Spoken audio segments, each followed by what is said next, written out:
Você vai ver, eu faço, deixa comigo, eu conheço, o mercado é meu mesmo, conheço, está na palma da mão. Aí passa um mês e pergunta...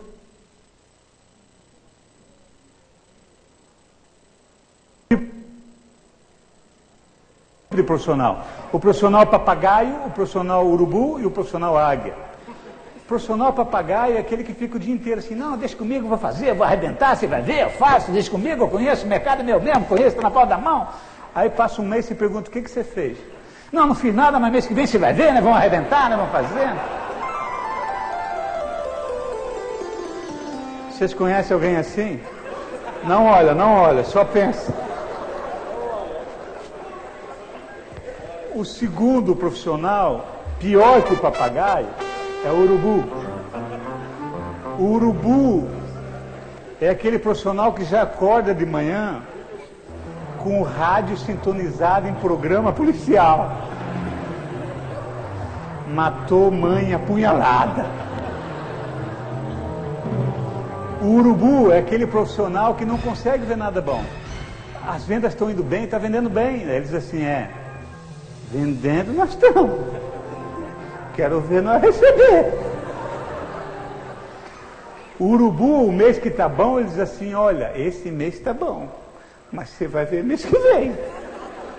O urubu não consegue ver coisa boa. Vocês conhecem o urubu? Não olha. Acontece que cada um de nós tem um pouquinho de papagaio e um pouquinho de urubu. Todos nós, sem exceção, tem um pouquinho de papagaio e um pouquinho de urubu. Sim ou não? Claro. O que nós temos que fazer é diminuir o que nós temos de papagaio e o que nós temos de urubu e começar a ser águia. A águia é um símbolo fantástico. A águia voa sempre. A águia voa alto, na realidade. E a águia tem uma altivez. A águia, até para morrer, ela procura o mais alto da montanha. A águia não morre em qualquer lugar, não. A águia, quando sente que vai morrer, ela procura o mais alto da montanha. A águia, ela arranca a pena dela para nascer uma melhor. A águia gasta a garra dela nas pedras, ela afia até nascer uma mais forte, melhor. A águia, ela tem uma capacidade fantástica de enfrentar os problemas. Quando a tempestade pega a águia, ela não consegue fugir da tempestade, ela enfrenta a tempestade, ela fica acima da tempestade. Eu acho que para os nossos dias, o que a gente pode aprender muito com a águia é agilidade. A águia é super ágil. A águia sempre come o que quer. Diferente do urubu. O urubu come o que sobra. Quando sobra. Isso quer dizer que nós precisamos ser rápido. Vai vencer quem é rápido. Não é o grande vencendo o pequeno. Não é o rico vencendo o pobre. Hoje é o ágil vencendo o leve. Nós precisamos ser ágeis. Vocês têm ideia como o filhote de águia aprende a voar? A mamãe águia cria um problema. Olha a importância do problema. A mamãe águia faz o ninho naquelas montanhas e quando ela percebe que o filhote já pode voar, ela começa a transformar o ninho num lugar desconfortável. Ela começa a tirar do ninho tudo que tem de macio. As folhas, as penas, tudo que tem de macio ela tira. Ela deixa só os gravetos, só os espinhos. Aí o filhote fica... E ele se joga. Mas sempre tem aquele medrosinho que chega no precipício, que é alto, né? Ele diz assim, mãe, aqui tá bom, vou ficar aqui mesmo. Simboliza aqueles que não querem mudança, que têm medo de mudança. Sabe o que a mamãe faz? A mamãe derruba. Ele instintivamente pega as duas asinhas dele, segura no pescoço da mãe e não larga. Ele fica petrificado. Aí a mãe sai com ele grudado assim, no espaço. Ela voando e ele grudado. E ela começa a sacudir. Ele cai naquele vazio, mãe, eu vou morrer, mãe, eu vou morrer, mãe, eu vou morrer. Ela não ajuda. Mãe, eu vou morrer, mãe, eu vou morrer, mãe, eu vou morrer. Ela não ajuda. Alguns voam. E aqueles que voam, a mamãe águia faz uma festa. A mamãe águia nos ensina muita coisa. Ela faz uma festa, ela comemora. Nós precisamos aprender a comemorar. A mamãe águia acompanha, nós precisamos relembrar do acompanhamento. A mamãe águia elogia e reconhece. Ela elogia quem acertou e reconhece quem está tentando acertar. E a mamãe águia faz algo fantástico. Ela vai resgatar. Aquele filhote que não conseguiu voar, a mamãe águia não abandona, não. A mamãe águia vai buscá-lo. Simboliza que a gente precisa tentar ajudar quem está caindo. É resgatar os valores. A mamãe águia, quando vê que o filhote não vai voar, ela deixa cair até uns 3 metros do chão. Quando ela percebe que ele vai se arrebentar nas pedras, ela dá um voo rasante na última hora. Sim! Pega o filhote meio desmaiado. Essa foi por pouco. Aí a mamãe diz assim, filho, mas você vai ter que ir de novo. Aí ele diz assim, mãe, mês que vem de certo, né mãe? E ela diz, não senhor, agora. E ela empurra até ele aprender a voar. E quando ele aprende a voar, ele vem agradecer. Nós precisamos lembrar do agradecimento.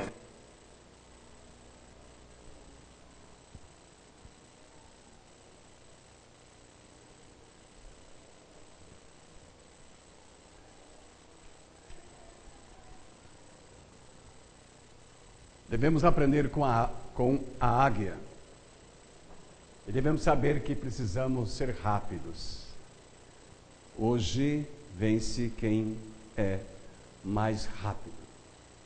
Porque de repente alguém vai chegar na tua porta com um convite para você ir na célula da casa dele.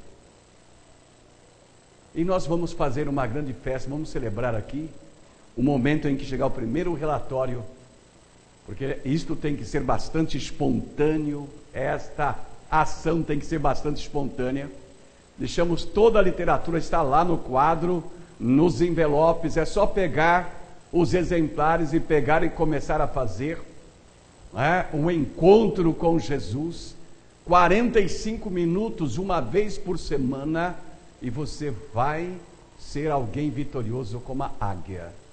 Não seja como aquele filhote que tem que ser empurrado. Certamente que se alguém precisar do socorro, nós estaremos junto com essa pessoa para ajudar a tocar aí a sua célula, o seu trabalho. Mas creio que o ninho está ficando um pouco incômodo, não é verdade? Mas é para o bem, é para voar. É para você voar. É para você entender algo que está nas Escrituras, ao contrário daquilo que nós já aprendemos. Talvez eu aprendi errado. O conhecimento que eu recebi era que o pastor fazia tudo e as ovelhas pagavam. Mas o que nós aprendemos na palavra de Deus é completamente diferente. A palavra de Deus, quando o Senhor Jesus dá ordem a todos os servos do Senhor para ir e fazer discípulo, cada um. Ovelha gera ovelha e cuida de ovelhas. Já pensou um pastor de ovelhas com 100 ovelhas do rebanho, todas elas dão à luz, e aquele pastor, ele vai dar mamadeira para todas elas? Como que ele ia alimentar 100 novas ovelhas? Quem alimenta é a própria ovelha. É a própria ovelha que cuida dos seus filhotes e faz o desenvolvimento. Vocês compreendem?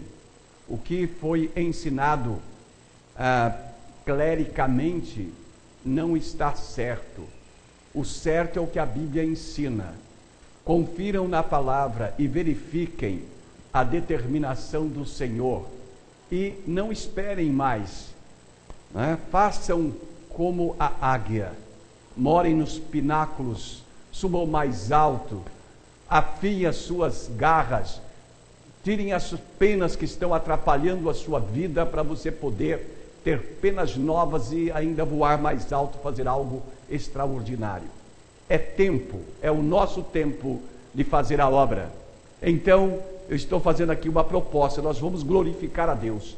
O dia em que eu receber o primeiro relatório, os relatórios estão lá, todo o material está lá, é só você pegar e começar, porque eu vou saber que você está fazendo pelo relatório, nós vamos saber, vamos glorificar a Deus, a igreja vai ser abençoada. O relatório é bem simples, é assim, qualquer criança poderá preencher, muito mais você que poderá preencher. Relatório de encontro de células, encontro com Cristo. Isto é só o começo, o melhor de Deus está por vir. Proposta da célula: auxiliar, consolar, animar, vincular, interceder pelas necessidades das pessoas, também louvar, orar, meditar na palavra de Deus. Amém? Que Deus nos abençoe. Vamos ao nosso texto de hoje, está no livro dos Atos dos Apóstolos, capítulo de número 12, versos 3 a 17. Como é um verso longo, eu vou pedir que vocês fiquem em pé. Vou pedir para o irmão Onias ler junto com vocês os versos pares E nós vamos ler o texto todo, Atos 12, 3 a 17, para a nossa meditação. Leiamos então, Atos 12, capítulo, verso 3 ao 17. E vendo que isso agradara aos judeus, continuou mandando prender também Pedro, e eram os dias ázimos. E havendo-o prendido... Todo mundo junto. E havendo-o prendido, o encerrou na prisão, entregando-o a 4 quaternos de soldados, para que os guardassem, querendo apresentá-lo ao povo depois da Páscoa. Pedro, pois, era guardado na prisão, mas a igreja fazia contínua oração por ele, a Deus. E quando Herodes estava para o fazer comparecer, nessa mesma noite estava Pedro dormindo entre 2 soldados, ligado com 2 cadeias, e os guardas diante da porta guardavam a prisão. E eis que sobreveio um anjo do Senhor, e resplandeceu uma luz na prisão, e tocando a Pedro na ilharga, o despertou, dizendo: levanta-te depressa, e caíram-lhe das mãos as cadeias. E disse-lhe o anjo: cinge-te e ata as tuas sandálias. E ele o fez assim. Disse-lhe mais: lança as costas a tua capa e segue-me. E saindo o seguia, e não sabia que era real o que estava sendo feito pelo anjo, mas cuidava que via uma visão. E quando passaram a primeira e a segunda guarda, chegaram à porta de ferro que dá para a cidade, a qual se lhes abriu por si mesma. E tendo saído, percorreram uma rua, e logo o anjo se apartou dele. E Pedro, tornando a si, disse: agora sei verdadeiramente que o Senhor enviou o seu anjo, e me livrou da mão de Herodes e de tudo o que o povo dos judeus esperava. E, considerando ele nisso, foi à casa de Maria, mãe de João, que tinha por sobrenome Marcos, onde muitos estavam reunidos e oravam. E batendo Pedro à porta do pátio, uma menina chamada Rode saiu a escutar. E, conhecendo a voz de Pedro, de alegria não abriu a porta, mas, correndo para dentro, anunciou que Pedro estava à porta. E disseram-lhe: estás fora de ti. Mas ela afirmava que assim era, e diziam: é o seu anjo. Mas Pedro perseverava em bater, e quando abriram, viram-no e se espantaram. E acenando-lhes ele com a mão, para que se calassem, contou-lhes como o Senhor o tirara da prisão, e disse: anunciai isto a Tiago e aos irmãos. E saindo partiu para outro lugar. Que Deus abençoe esta palavra. Os irmãos se assentem, por favor, meus irmãos. Meus amados irmãos, que coisa maravilhosa é esta história. Isto é história, é fato acontecido. É fato acontecido. Pedro estava condenado à morte, ele ia ser executado, mas o anjo de Deus chegou na prisão, o soltou, o levou até para fora, e ele, quando se deu conta de si, primeira coisa que ele pensou é ir na casa de Maria, mãe de João, que tinha por sobrenome Tiago, porque lá estava o povo reunido orando. Quando o povo se reúne e ora, meus irmãos, Deus faz maravilhas. Um grupo de irmãos, uma célula da igreja de Jerusalém estava ali, na casa da mãe de Marcos, orando. Rode, aquela menina, estava lá, era todo mundo presente, e ela sai fora, ela vê Pedro, e ela vem e anuncia que Pedro está à porta, e os irmãos que estavam orando, pedindo para Pedro ser liberto, pedindo para que Deus operasse, eles não creram no primeiro momento, porque, meus irmãos, quando Deus faz milagres enormes, a gente não crê no primeiro momento, e às vezes Deus está operando e você não está crendo. Deus opera e faz, e ainda muita gente fica duvidando, mas, meus irmãos, Deus faz maravilhas. Eu tenho ouvido testemunho maravilhoso do poder de Deus. Quando nós fizemos aí as 7 semanas de oração, muita gente nem ligou, nem deu importância, não vieram, mas muitos que vieram aqui receberam graça sobre graça, bênção sobre bênção. Muitos não querem dar testemunho público, deveriam dar, deveriam falar para os irmãos que Deus tem feito para motivar o coração dos irmãos.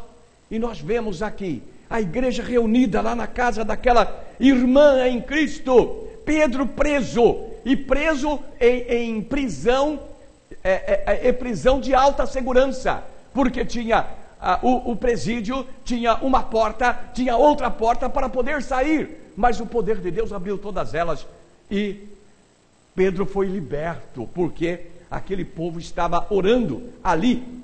E nós vemos, meus irmãos, uma coisa, que a palavra diz bem claramente, que estava na casa de Maria, mãe de João, que tinha por sobrenome Marcos, e depois Marcos foi o que escreveu o Evangelho, e nós sabemos de tudo o que aconteceu com ele, porque ele pertencia àquele grupo que orava, que estava lá naqueles dias, orando ao Senhor. E nós podemos entender que Maria, dona da casa, ela era a que permitia, ela era aquela que contribuía para que as pessoas fossem lá e orassem e permanecessem. Nós nem sabemos quanto tempo aqueles irmãos deveriam estar na casa dela, orando talvez por 24 horas, por um tempo muito grande, clamando ao Senhor pela vida de Pedro e pela vida de outros apóstolos e por aquilo que estava acontecendo. Mas essa mulher aqui, ela era na verdade uma líder. Ela estava liderando aquele grupo, ela era uma obreira do Senhor ali, né? Obreiros do Senhor, trabalham para o Senhor, e ela estava, na verdade, arregimentando aquele povo para a oração, ela estava agasalhando, ela estava trabalhando naquilo. E o nosso tema de hoje é exatamente esse: o que requer a obra do Senhor? Jesus de seus obreiros.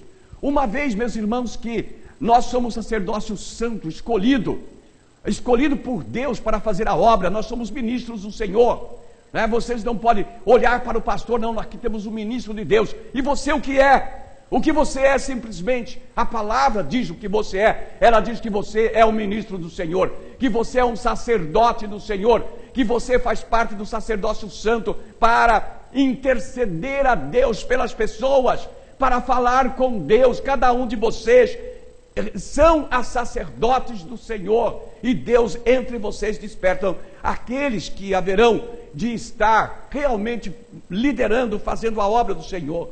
Meus irmãos, não devemos pensar que na igreja primitiva tudo acontecia automaticamente sem que houvesse orientadores. Não é assim.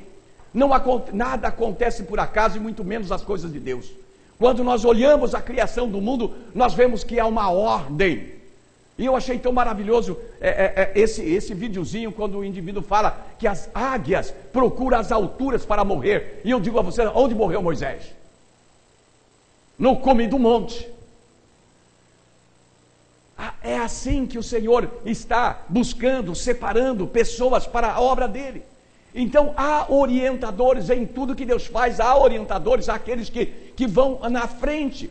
Tanto isso é notório à vista de termos para nós a descrição de como aconteceram naqueles dias as coisas, lá no tempo da igreja primitiva, como registrou Atos dos Apóstolos. Vejam aí no capítulo 2, versos 42 a 44. Diz a palavra: e perseveravam na doutrina dos apóstolos, e na comunhão, e no partir do pão, e nas orações, uma sequência de coisas.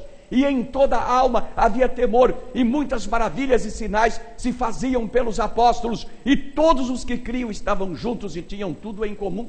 Certamente, meus irmãos, que as pessoas que descreveram como as coisas aconteceram eram aqueles que propuseram entre os irmãos em organizar, orientar e dar andamento a tudo, e para isso eles agiam dentro dos seus dons, conforme o Senhor Deus lhes concedera. E Deus dá dom a todos os membros da igreja, a todos vocês. Meus irmãos, há uma orientação, na igreja há uma orientação de acontecimento de coisas, você faz parte disso. Deus está te chamando para uma obra maravilhosa, para que haja sinais e maravilhas. Pedro não foi liberto por acaso, o anjo não foi lá por acaso, que Deus de repente falou, não, agora estou com misericórdia de Pedro. Não, os irmãos estavam clamando, estavam intercedendo, e Deus agiu poderosamente e libertou Pedro da prisão. Assim como Deus liberta pessoas da enfermidade, Deus cura as pessoas, Deus liberta da opressão do inimigo, Deus faz maravilhas, quando o povo de Deus está realmente em verdadeira comunhão. Eu lamento que hoje de manhã muitas pessoas não estiveram aqui para saber a diferença entre união e unidade. Que a união é como um saco de batata, onde as batatas continuam batata, a batata continua com a sua casca, com a sua casca, da maneira que ela não se envolve com a outra, mas quando se faz o purê, então tira-se a casca, misturam as batatas e todas ficam uma só, o mesmo sentimento, o mesmo coração, o mesmo Espírito, o mesmo Senhor. Isto é a igreja do Senhor, aonde todos estão com foco na obra de Deus. Ninguém vem para a casa do Senhor com outro foco a não ser o de fazer a vontade de Jesus Cristo. Notemos, meus irmãos, que havia homens de Deus e mulheres de Deus, quais certamente lideravam as atividades, como aqueles que foram escolhidos para tratar das causas da viúva no ministério de beneficência, que a Bíblia diz deles que eram homens de boa reputação, cheios do Espírito Santo e de sabedoria. Qualidades inerentes das pessoas que devem estar avançando, fazendo a obra do Senhor, verdadeiros homens e mulheres que são cheios do Espírito Santo, cheios de sabedoria e de boa reputação, isto é, de testemunho, que a pessoa pode ser um testemunho avaliado. Eu disse para vocês que uma das mulheres que estão, ela é jovem, provavelmente ela virá para assistir culto aqui, e ela dá um testemunho da pessoa que encaminhou ela para a igreja, a colega de trabalho. Essa pessoa é de boa reputação, está lá dando um bom testemunho de Jesus Cristo para a vida daquela menina. E agora, essa moça está intercedendo por ela, porque ela chegou no trabalho na segunda-feira um pouco chateada, um pouco triste, por causa de algumas coisas que aconteceram. Ela chegou no grupo e pediu as orações para aquela irmã em Cristo, meus irmãos. Que coisa maravilhosa! Aquela moça estava precisando, agora ela já está dando, agora ela já está oferecendo.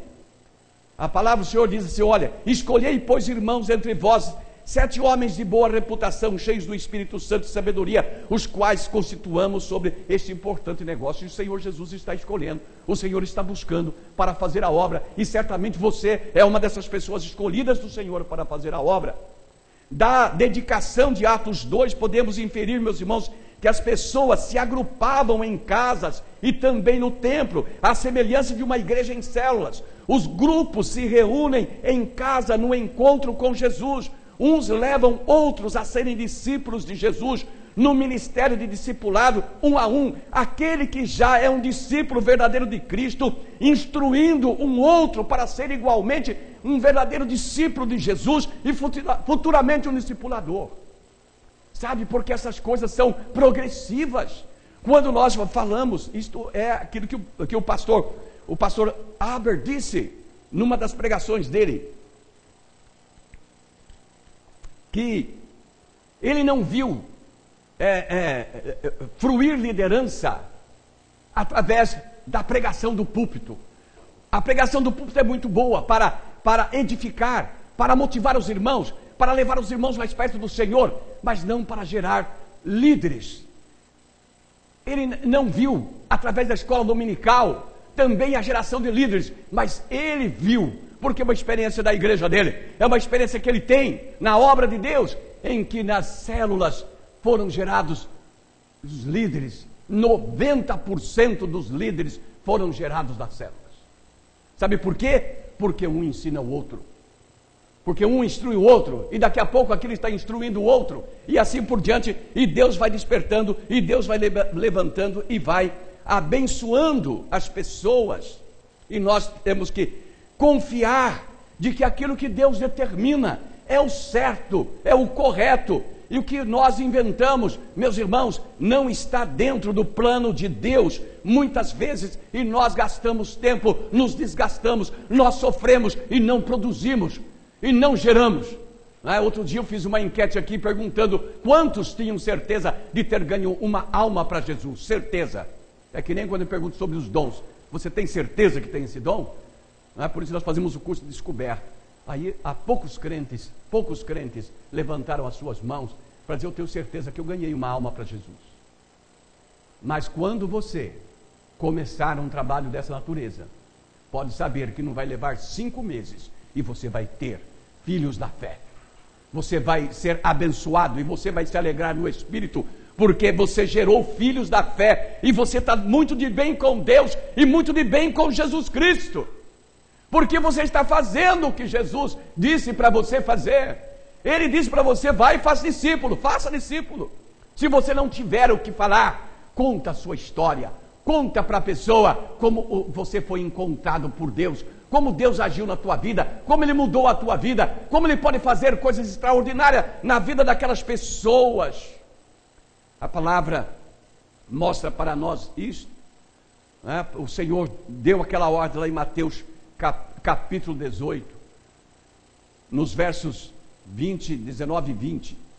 Então ele diz ali, principalmente no verso 20: porque onde estiverem, ou melhor, quando o Senhor Jesus pede para que as pessoas se reúnam, e às vezes o indivíduo: mas pastor, eu vou reunir com uma outra pessoa, e será que o Espírito de Deus está lá? E se tiver 3 pessoas, será que está lá? E muitas vezes a gente vem aqui no culto de quinta-feira e tem 3 irmãos, né? Será que o Espírito está? E se tiver 2, estará. Pois eu venho sempre com a minha esposa, porque se ficar só eu e ela aqui, meus irmãos, o Espírito de Deus estará aqui, porque o Senhor Jesus diz lá em Mateus 18, 20: aonde estiverem 2 ou 3 reunidos em meu nome, ali eu estou no meio deles operando. Não está apenas passando o tempo. O Espírito de Deus não passa tempo. O Espírito de Deus opera. O Espírito de Deus age. O Espírito de Deus faz com que nós possamos receber as mensagens de Deus no nosso coração e nos fortalecermos, meus irmãos. E o ambiente do discipulado é um ambiente aonde há agregação de todos e também de toda a igreja reunida em celebração na casa do Senhor, meus irmãos. A célula é muito importante, porque no meio da semana os irmãos estão lá orando, adorando a Deus, fazendo a obra do Senhor, ganhando pessoas para Jesus, crescendo no seu espírito e Deus realizando a bênção. Jesus diz isso, que Ele vai fazer tudo o que você pedir, tudo. E você sabe que você tem muitas coisas para que Deus faça na tua vida, que você muitas vezes está duvidando, você está pensando assim: eu vou morrer e isso não vai acontecer na minha vida. Mas sabe por quê? Porque você ainda não encontrou o veio, não é? Quando as pessoas estão procurando ouro, eles estão cavando, mas só quando dão de cara com o veio, eles vão cavando, daqui a pouquinho está lá o ouro que estava escondido. E nós, se fizermos a vontade de Jesus, nós vamos encontrar o ouro para a nossa vida, as respostas às nossas necessidades, aquilo que Deus tem para nós. Se você realmente crê no poder de Deus e na palavra de Jesus, na palavra que Ele disse: não fosse vós que escolheste a mim, mas eu que escolhi a vós, e vos nomeei para que vades e deis fruto, e o vosso fruto permaneça, para que tudo quanto pedirdes ao Pai, Ele vos conceda. É promessa do Senhor. E se é promessa, meus irmãos, não vai cair, porque não cairá uma só promessa de Deus para a vida dos crentes. Então, procure acertar, procure fazer a vontade de Jesus.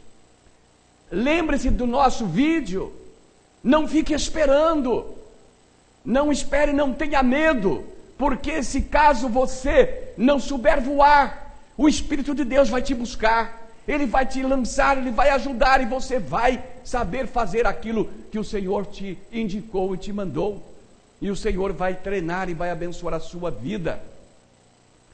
E esses que se propõem a estar liderando estes grupos, estas células na igreja, que constitui-se na igreja espalhada pelos lares, são obreiros do Senhor diante dos irmãos da igreja local.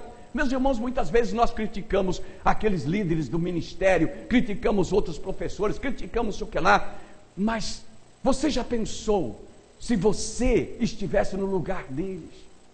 Você já pensou isso?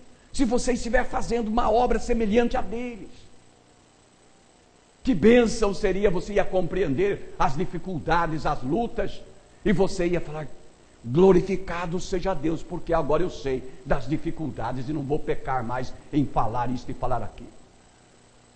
E você vai ser abençoado pelo Senhor. Meus irmãos, assim a obra do Senhor, como foi na igreja primitiva, hoje ela requer um ambiente de ação. Sabe, não pode ser um ambiente passivo.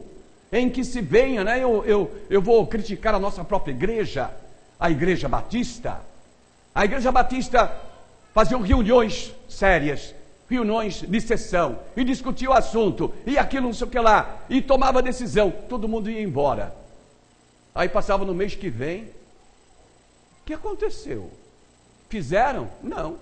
Ah, não deu para fazer isso, porque estava ocupado, não deu para fazer aquilo, não deu para fazer aquilo. Esqueceram. Uma igreja apática. Graças a Deus que Deus foi mudando isso. Deus foi mudando e foi tornando a igreja uma igreja de ação. E nós precisamos continuar nesse ambiente de ação, fazendo a obra do Senhor. Esses ambientes de ação, meus irmãos, na verdade são os lares, começa nos lares, a ação da igreja começa nos lares. Lares santificados, lares que falam da palavra, lares que cultuam a palavra, lares onde a presença de Deus está, são na verdade, não a continuação da igreja, mas são a igreja. E estes lares reunidos demonstram o poder total de Deus. Mas tem que começar lá. Muitas vezes, pessoas queixam, filhos fora da igreja, meus parentes não aceitam a Cristo, mas sabe por quê? Porque eles nunca viram você ajoelhado orar na sua casa. Eles nunca viram você falar: ó Jesus, esta casa é tua, Senhor, esse ambiente é teu, mora nesta casa, mora aqui, Senhor, tinha uma bênção aqui na minha. Eles nunca ouviram falar, nem os filhos, nem ninguém. Mas se você começar, a coisa vai acontecer, e a bênção vai vir, e os seus filhos vão transformar, o seu lar vai transformar, muita gente vai vir ali, e vai receber ao Senhor Jesus, e vai ser abençoado, além das bênçãos que vão receber a cada dia. E como que está quando nós abrimos o nosso lar para um ambiente de culto, de adoração? Nos 40, 50 minutos da minha casa, nós estamos levando mais ou menos 55 minutos cada reunião. E ali nós fazemos a evangelização, fazemos a integração, fazemos o pastoreamento, o discipulado, a comunhão, fazemos o treinamento de líderes e de crescimento e multiplicação, tudo simultaneamente. No ato de estar orientando, no ato de estar orando, louvando, dando o material às pessoas, olhando, elas vão se desenvolvendo, e daqui a pouquinho nós vamos ter líderes nascendo lá. Talvez de pessoas que ainda não aceitaram Jesus, e quando aceitarem Jesus já sabem fazer as coisas. Que maravilha, meus irmãos. Eu estou desejando ardentemente, porque às vezes, sabe, eu sei que não é fácil fazer um relatório desse, assim como é difícil de ler. Não é você ler quando é uma petição da justiça. Quando chega lá uma petição da justiça, você lê. Ai, Senhor amado, estão me chamando aqui para a delegacia. Aí você lê, não é verdade? Mas é difícil de ler. Tem gente que pega lá na internet e vai baixar um programa, e o programa tem todo um contrato lá para ler. Que nada, isso aqui todo mundo já aceita. Nem sabe o que aceitou lá, porque não quer ler.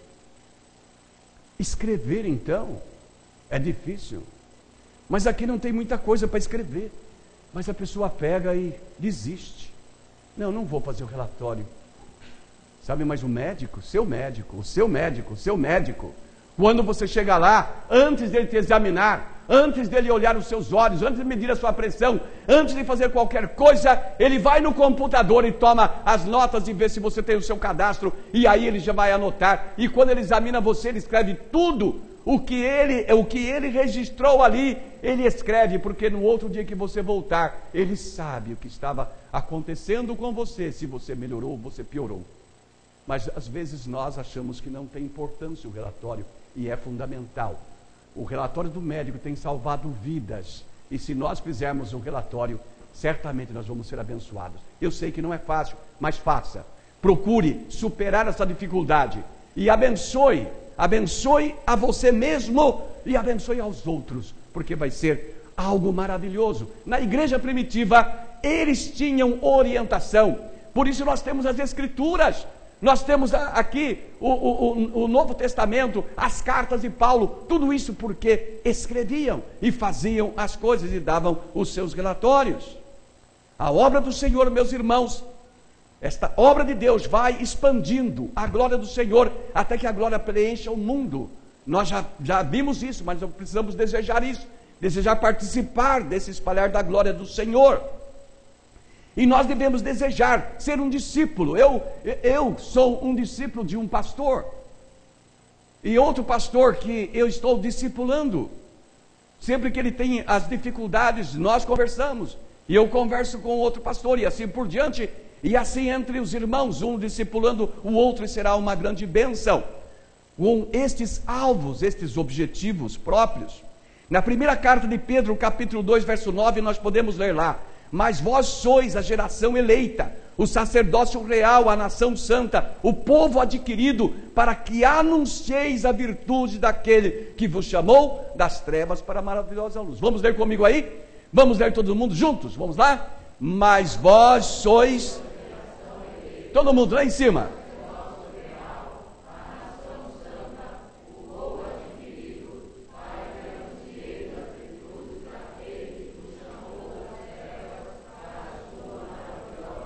Então está aí, para que anuncieis as virtudes daquele que vos chamou das trevas para a sua maravilhosa luz. Mas vós sois todos nós. As ovelhas geram ovelhas.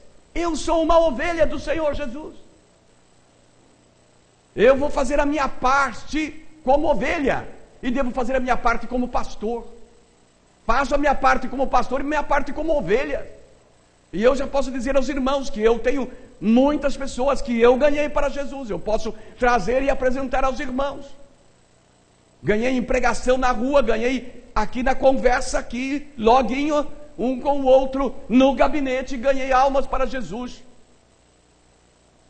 E eu quero que você também tenha essa glória, que você também faça isto na sua vida e seja grandemente abençoado, porque você faz parte desse sacerdócio. Você é um ministro do Senhor, para fazer a obra do Senhor. Se convença disso, não comece a postergar. Vocês viram no vídeo de hoje, não é para deixar para depois, é para agora, não é? Hoje é a gente ser rápido para vencer os lerdos, porque daqui a pouco as pessoas podem estar muito à frente de nós nestas coisas todas. Em segundo lugar, meus irmãos, a obra do Senhor Jesus e seus obreiros requer uma liderança eficaz e prática. Eficaz e prática.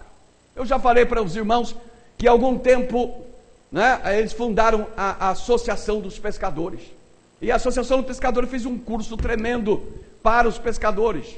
E foram lá fazer curso, e todo mundo discutia sobre pescar, se era um nível mais baixo, um nível mais alto, que peixe pegava aqui, que peixe pegava lá. E um certo indivíduo, cansado de ouvir aquilo, pegou a varinha e foi lá para o rio. E enquanto eles discutiam como pescar, ele foi pescando. Quando eles foram para lá, ele já voltou com a fieira dele cheia de peixe. E é isso que nós devemos fazer. Você deve ir à pescaria.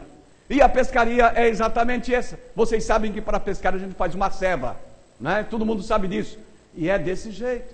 Eu estava conversando com um irmão aí, e falando: irmão, começa na tua casa, com os teus filhos, e daqui a pouco, alguém vai conversar com a sua esposa, e a sua esposa vai contar que vocês estão em reunião de oração, a pessoa vai pedir para vir, e ela vem, e aí essa pessoa vai se somando, e o outro vai somando, e daqui a pouco vai somando, e daqui a pouco você tem que dividir essa célula, e lá dentro já vai ter alguém lá, preparado, porque preparou no andamento das coisas, não precisou fazer nenhuma universidade, nada para ser um evangelista, Porque tem gente que vai passar a vida toda estudando para ganhar almas, vai morrer e não vai ganhar nenhuma alma, mas se for fazer na prática, de maneira séria, desejando realizar a obra de Jesus, com amor a Cristo, vai ganhar muita gente.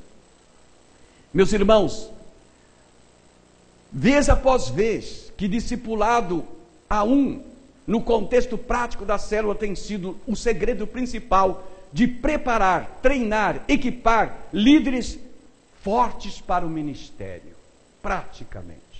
Coisa fácil, fazer no dia a dia, na prática, e uma bênção que o Senhor está dando a cada um de vocês. Não precisa fazer tantas coisas para ganhar almas para Jesus.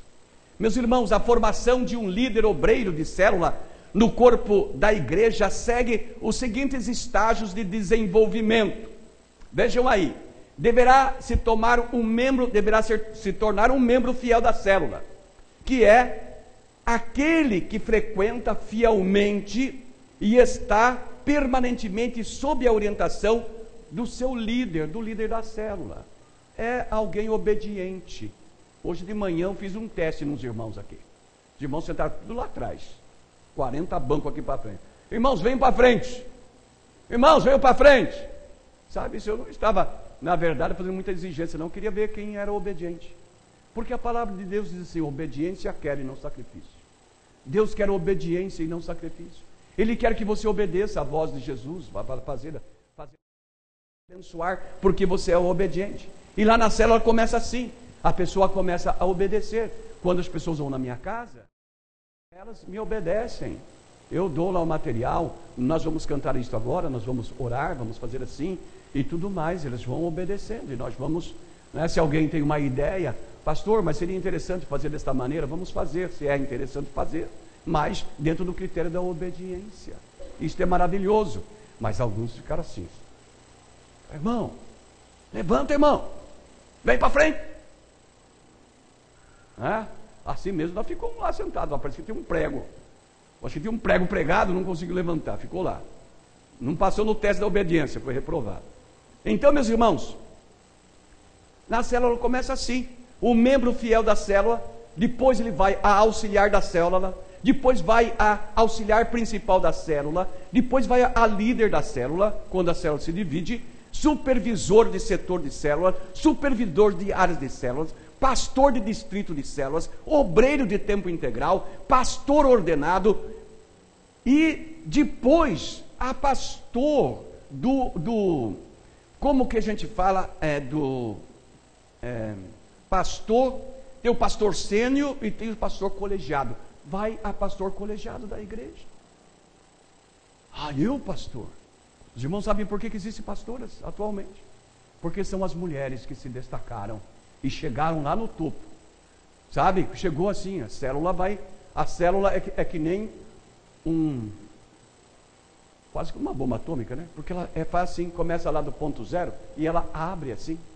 E essa pessoa que estava aqui, ela vai ser lá em cima, gerenciando toda aquela base formada de 200, 300 pessoas. E tem que ser um pastor ou uma pastora. E vai chegar aonde? No staff. Sabe? No staff vai deixar a sua profissão, o seu trabalho, para ser pastor, para dirigir a igreja. É isto. Deus sabe o que faz.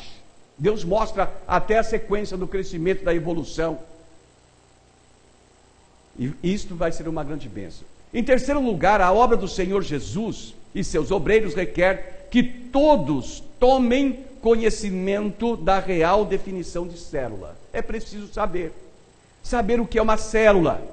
Mas, meus irmãos, antes de darmos o real conceito sobre célula, vamos primeiramente partir da negação, mostrar o que uma célula não é, para que depois enfatizarmos o que ela realmente vem a ser. Prestem bem atenção: o que não é célula?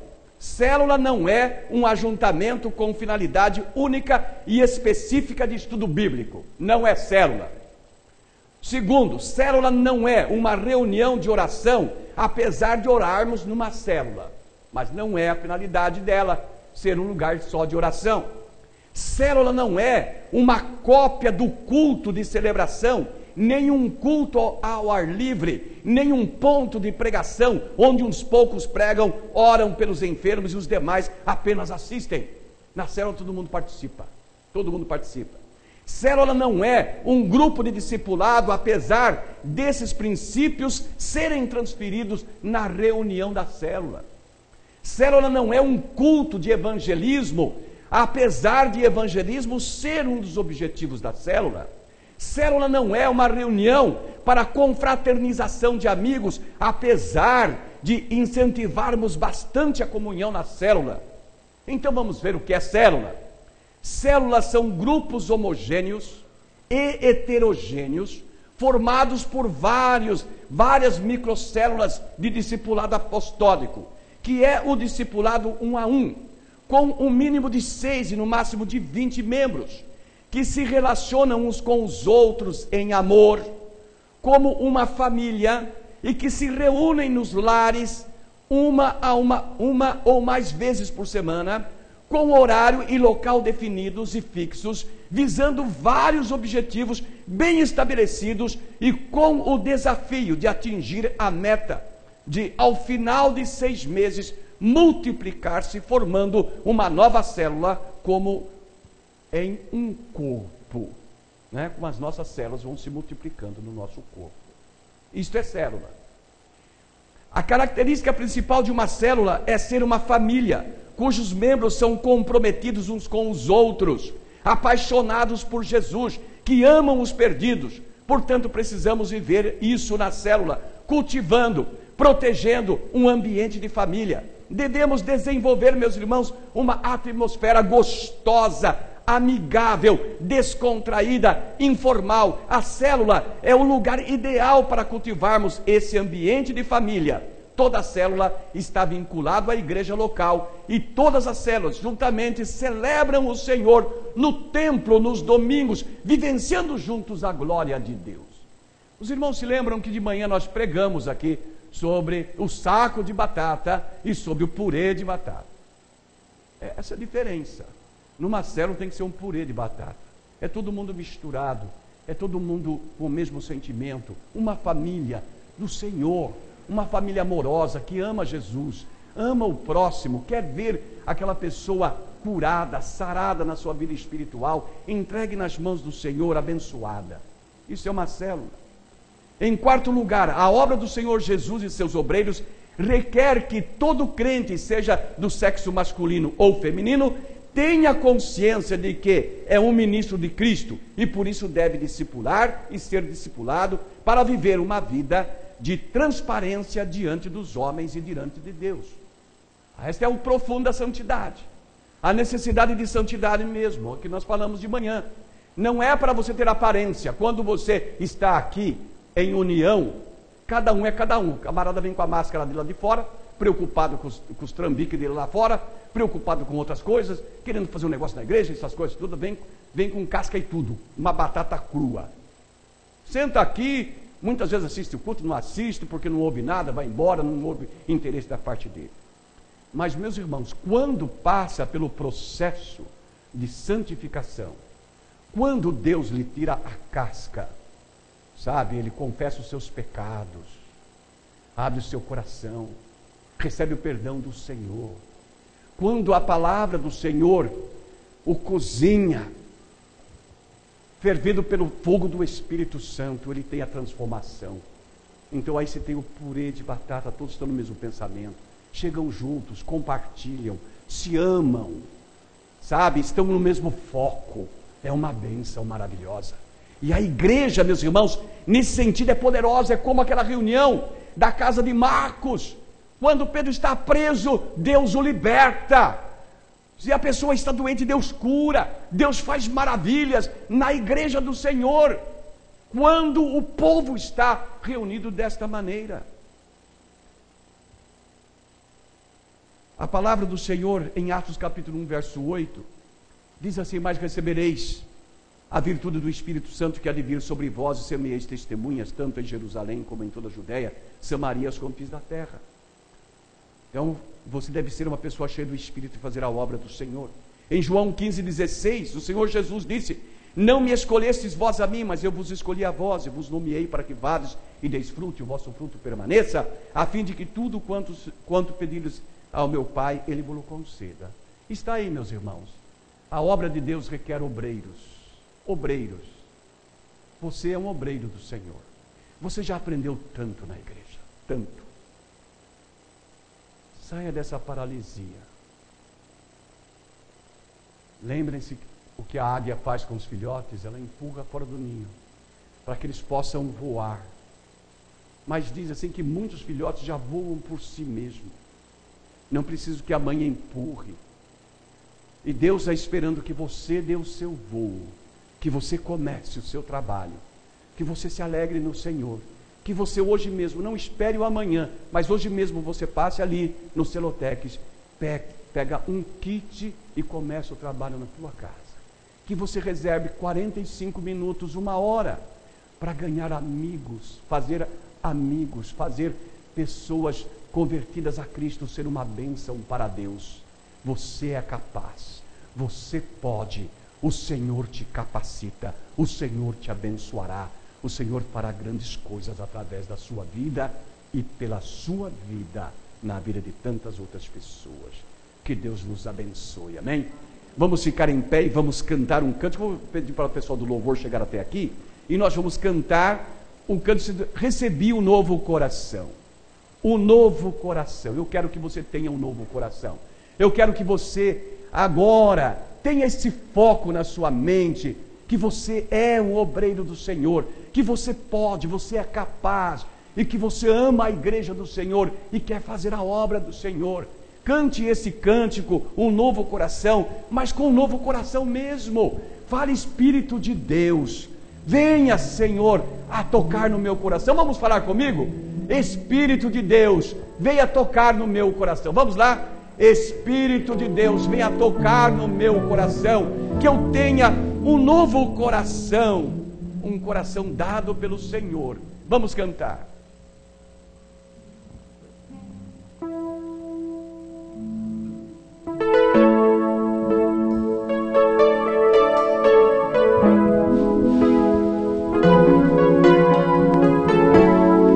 Lindo mesmo. No sinal de fé, levante a sua mão aos céus.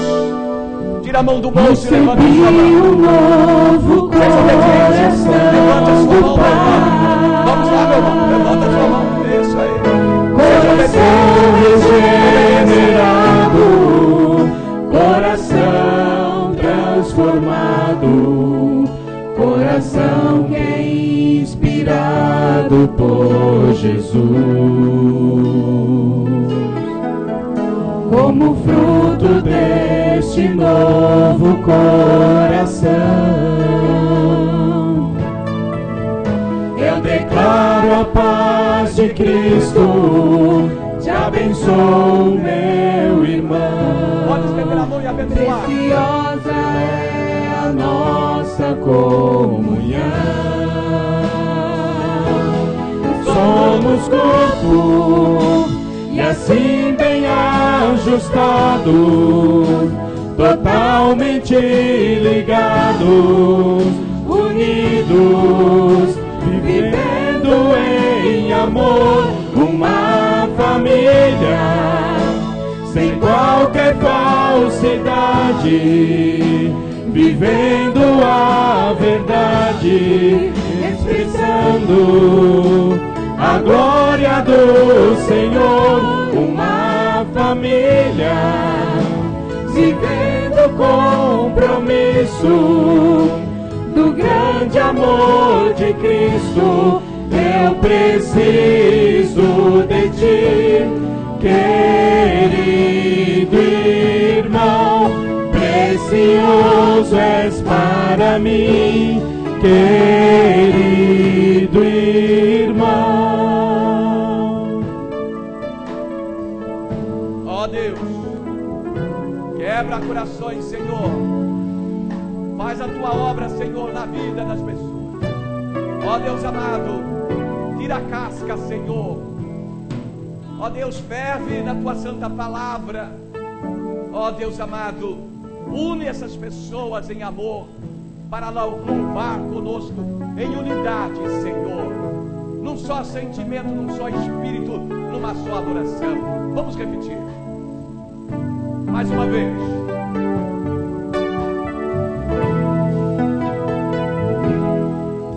Recebi um novo coração do Pai, coração regenerado, coração transformado, coração que é inspirado por Jesus.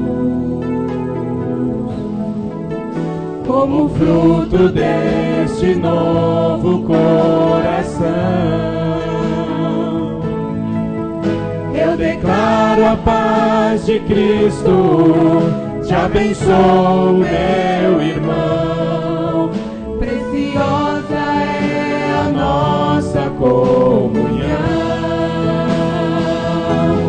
Somos corpo, e assim bem ajustado, totalmente ligados, unidos, vivendo em amor, uma família, sem qualquer falsidade, vivendo a verdade, expressando a glória do Senhor, uma família, vivendo o compromisso do grande amor de Cristo.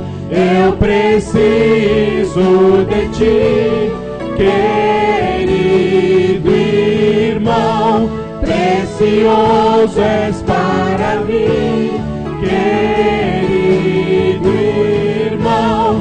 Eu preciso de ti, querido irmão, precioso és para mim, querido irmão. Que o amor de Deus, nosso Pai, a graça do Senhor Jesus Cristo, a comunhão e as consolações do Espírito Santo seja com vós todos e com todo o povo de Deus, espalhado pela terra, agora e para sempre. Amém. E o povo de Deus disse: